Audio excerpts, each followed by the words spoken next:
12장 6절로 11절까지 저와 여러분들이 교독합니다.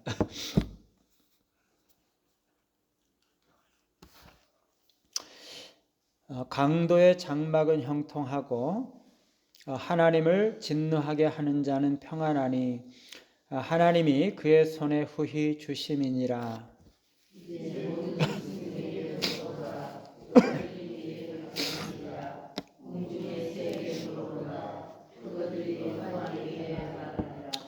땅에 말하라, 내게 가르치리라. 바다의 고기도 내게 설명하리라.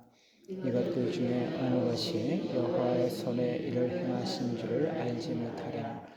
모든 생물의 생명과 모든 사람의 육신의 목숨이 다 그의 손에 있느니라. 입에 등불함같이 귀가 나를 분간하지 아니하느냐. 아멘. 악인의 형통이라는 제목으로 말씀을 드립니다. 욥의 친구들은 한결같이 인과응보적인 단순한 원리에 따라서 욥을 반박하고 공박하고 정죄하고 책망했었습니다. 악한 사람들은 이 세상에서 오래 형통할 수는 없다는 거죠. 바로 앞장에서 소발도 마지막 절에 보시면 악한 자들은 눈이 어두워진다 이렇게 결론적으로 주장을 하고 있었죠. 그런데 오늘 말씀에서 욥은 이 원리에 대해서 맞서고 있습니다. 욥이 항상 주장했던 것이었죠. 첫 번째 악인의 형통인데 욥은 6절에서 강도의 장막은 형통하고 하나님을 진노하게 하는 자는 평안하다라고 말합니다. 이 세상에서 악한 자들이 형통할 수도 있고 흔히 그렇다라고 말하는 거죠. 여기서 강도라는 것은 특별히 악한 자들을 말하는 것인데요. 사람들을 해침으로써 하나님을 경노케 하는 그런 자들이죠. 심지어 그들의 장막, 곧 집안이 형통하고 그들의 마음까지도 평안하다는 것입니다. 그렇게 되는 이유는 하나님이 그들에게 그렇게 후히 주시기 때문이라는 거죠. 말하자면 하나님의 섭리가 그들에게 풍성하게 열매를 맺게 하고 형통하고 부유하게 만든다는 것입니다. 두 번째로 관찰해서 얻는 지혜를 말하고 있는데요. 욥은 친구들의 주장과 대비되는 견해를 주장을 하고 있는데 자신의 주장을 증명하기 위해서 피조물, 즉 짐승과 새와 나무와 심지어 땅에까지 호소하고 있습니다. 이런 것들에게 물어보면 그것들이 대답을 잘 해줄 거라는 거죠. 그래서 이 자연과 피조물에게 배우라고 도전을 하고 있는 것입니다. 무엇을 이 동물과 새가 가르쳐 준다는 것입니까? 동물과 새의 존재 자체가, 그리고 그들의 행동을 살펴보면 창조물에 대한 하나님의 복잡한 통제와 다스림의 증거를 볼 수 있다는 것이죠. 피조물의 세계는요, 하나님의 주권과 지혜에 따라서 작동하고 있습니다. 그런데 이런 자연에는 우리가 쉽게 이해할 수 없는 질서와 원리가 존재하고 있고 이것이 오묘하게 균형을 이루고 있다는 거죠. 여기에는 삶의 투쟁과 생존 본능 그리고 적응 이런 것들로 특징 지어지는 원리가 있습니다. 흔히 좀 어려운 말로 표현을 하면 적자생존이라고 말하잖아요. 이 자연계에는요, 가장 강하고 가장 교활하고 가장 적응을 잘하는 동물들이 번창을 하고 그래서 그들이 다른 동물들을 희생시키면서 이 자연계가 존속이 되고 있는 거죠.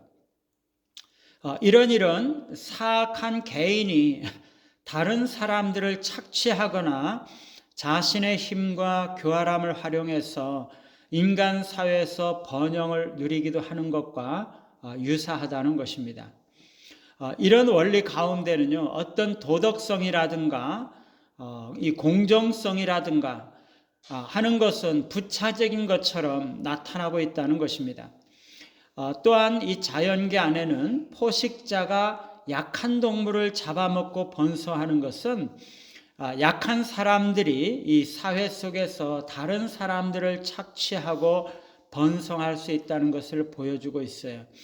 자연계에서나 인간 사회에서나 타 번영과 형통이 도덕적인 미덕이라든가 윤리적 공정성 이런 것들과는 관계가 없는 너무나 거리가 먼 권력, 적자 생존 이런 것과 더 가깝게 직결이 되고 있다는 것입니다. 그런데 이러한 자연계에도 하나님의 주권이 작용하는 신비한 방식이 있다는 것입니다. 자연계에서 포식자가 먹이를 잡아먹는 관계는 일면 사회에서 불의하고 불공정한 그런 모습과 유사해 보입니다. 그런데 그것은 하나님의 주권적인 통제와 복잡한 하나님의 설계와 주권하에 작용하고 있다는 거죠. 마찬가지로 악인의 번영도 하나님의 더 크고 신비스러운 계획 안에 존재하고 있다는 것입니다.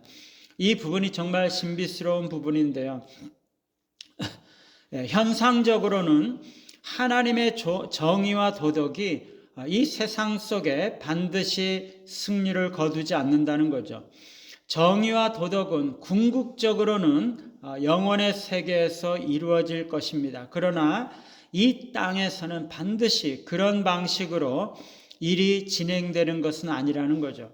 그러면서 여전히 자연과 동물들의 생태계는 균형을 유지하고 보존되고 있습니다. 마찬가지로 인간 사회에서도 악한 자들이 번성하기도 하고 의로운 자들이 고난과 고통을 받기도 하면서 하나님의 정의가 이루어지기도 하고 또 그것이 이루어지지 않는 것처럼 보이기도 하면서 균형을 이루고 있다는 것입니다. 그러면서 자연계에서 각 요소가 하나님의 창조 안에서 이 목적을 이루어 가고 있는 것처럼 인간 사회 속에서도 불의한 질서와 하나님의 도덕적인 통치가 균형을 이루면서 하나님의 더 큰 목적을 이루어가면서 궁극적으로 전체적인 하나님의 질서를 이루고 있다는 거죠. 이렇게 자연을 관찰하는 것은 인간이 하나님의 방식과 심판이 인간의 이해와 즉각적인 정의 감각을 넘어서는 것이라는 것을 인식할 수 있도록 도와준다는 것이죠. 9절과 10절에 보면 욥은 동물 세계뿐만 아니라 인간 세계 속에 나타난 하나님의 주권에 대해서 논증하고 있습니다. 적자 생존적인 동물 세계의 질서는 하나님의 손이 행하신 것이 분명하다는 거죠. 모든 생물과 인간의 생명이 하나님의 손에 있고 이것은 모든 생명과 존재에 대한 하나님의 통제를 강조하고 있는 것이죠. 마지막으로 욥은 결론적으로 경험을 통한 분별의 필요성을 강조합니다. 11절에 보면 입이 음식의 맛을 구별함 같이 귀가 말을 분간하지 아니하느냐. 귀가 말을 분별하고 입으로 음식의 말을 구별하듯이 인간은 경험과 관찰을 통해서 이러한 진리를 분별하고 이해한다는 것입니다. 결국에 욥은 친구들에게 자신이 말한 것과 너희들이 말한 것 이것을 양쪽에서 잘 듣고 그 논쟁을 공정하게 판단해 줄 것을 호소하고 있는 것이죠. 귀가 양쪽의 말을 듣고 분별해야 되는 것입니다. 친구들과 욥이 요리한 양쪽의 요리를 맛보고 어느 음식이 더 몸에 맞는지, 더 맛이 있는지, 더 건강에 유익한지 판단하는 것처럼 친구들의 견해와 욥의 견해 사이에서 분별하는 영을 가지고 어느 쪽이 더 건전하고 신선하고 유익한지 어느 쪽이 그렇지 않은지를 판단해야 한다는 것이죠. 오늘 욥의 논증을 보면서 우리가 특별히 자연을 통해서 배워야 되겠다는 생각을 많이 하게 됩니다. 오늘날 산업화가 많이 이루어지고 있기 때문에 그렇지 않았을 때 한 3, 40년 전만 하더라도 우리나라의 많은 사람들이 시골과 지방과 이 직접 더 많은 관련성을 가지면서 자연이 아주 친숙하게 우리 삶 가까이 있었고 그래서 자연에서 많이 배웠는데 요즘에는 산업화가 너무나 많이 진행이 되어서 자연에서 배우는 부분이 너무나 미약해지지 않는가 그런 생각이 듭니다. 자연을 통해서 배우시고 간단한 원리로 이 세상을 이해하는 것이 아니라 인간과 사회의 본질을 깊이 들여다보시면서 인간과 사회에 대한 더 깊고 풍성한 이해를 가지고 성숙한 자리에 나아가시는 우리 모두가 되시기를 간절히 바랍니다. 찬송가 492장입니다.